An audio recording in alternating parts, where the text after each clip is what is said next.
was difficult.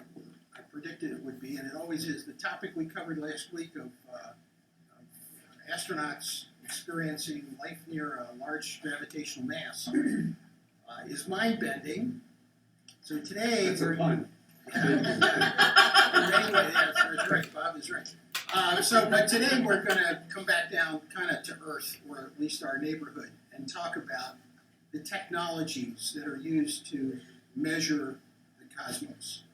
And these are myriad in type, which is good because astronomers of different, with different areas of attention gather together information that leads to what we have already talked about here, the concordance of data collected from independent studies. And things can tend to come into focus because we get complementary confirmation of various things. So today, a lot of technology. Before we start, last fall, Nobel Prize in Physics awarded to 3 people. Jim Peebles, who's at Princeton, has been there. He and John Wheeler in the early 60s were among the only well-respected astronomers or astrophysicists who were thinking about cosmology and exotic objects like neutron stars and black holes. So Peebles gets essentially a Lifetime Achievement Award, and then Mayor and Coulo's for planet finding. So there's a little caricature. This is Jim Peebles. Ambitious people from this group who want to have something big to chew on can look at Jim Peebles' book called Physical Cosmology, much of which is just text. I mean, anybody can read it. It has interludes where there's some math, but it's not that common. It's really, it's a book now about 35 years old, but it really covers the whole landscape. And you can probably find a used version cheap. So that's something to think about. So the other 2 guys are from Switzerland and figured out how to use Doppler shift to detect planets in other solar systems. And their scheme is, if there's a solar system and most solar systems we think have sort of a planarity to them. They look like a rotating plate, like our solar system. We have a few oddballs like Pluto, which has a kind of weird inclined orbit. But most solar systems form by accretion of matter around the star, and the motion of those planets actually moves the star. The star and the planets are in this celestial dance. I'll show you what this looks like in a second.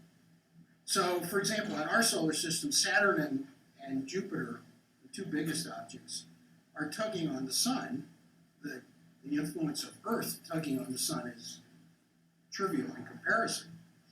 And so what we see is, and so what the result is the star moves. And if the star moves, you can detect that motion away from you and towards you by looking at the spectrum, the fingerprint, or the handprint of the spectra produced by the star.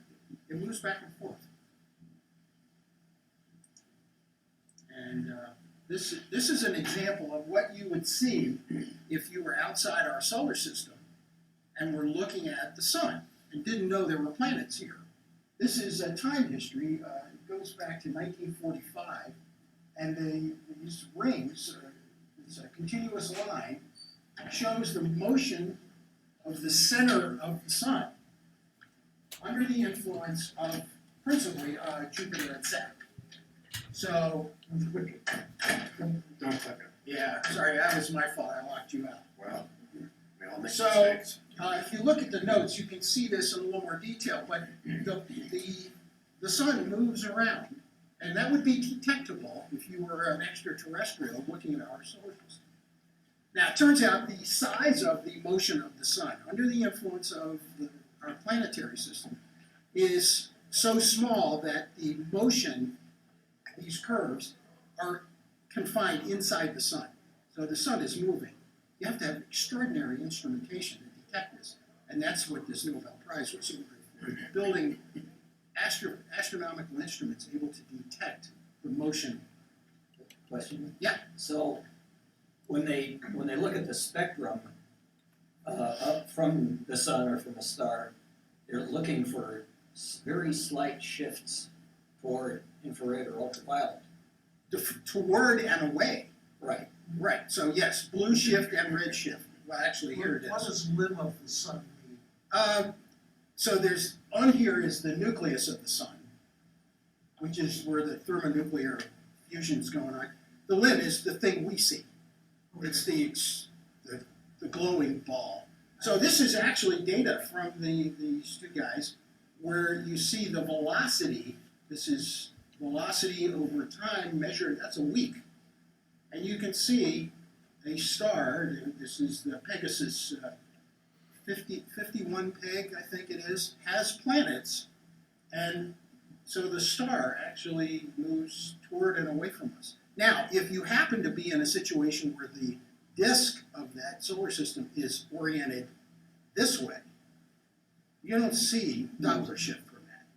You have to use another scheme to detect planets, and we will talk about that this morning. What's the vertical scale? This is velocity in meters per second. Notice these error bars, these little red dots, each have a little tiny line indicating the error.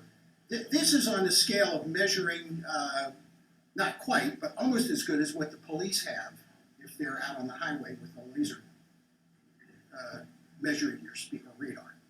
Is there a practical consequence of this discovery? The Doppler, Well, all the info you could say is practical, includes science. Yes, and the answer is yes. I mean, the same Doppler shift that these guys exploit with exquisite precision is what Hubble used to detect the motion of galaxies away from our galaxy. So yeah, there's a long history of looking at spectra in distant stars. And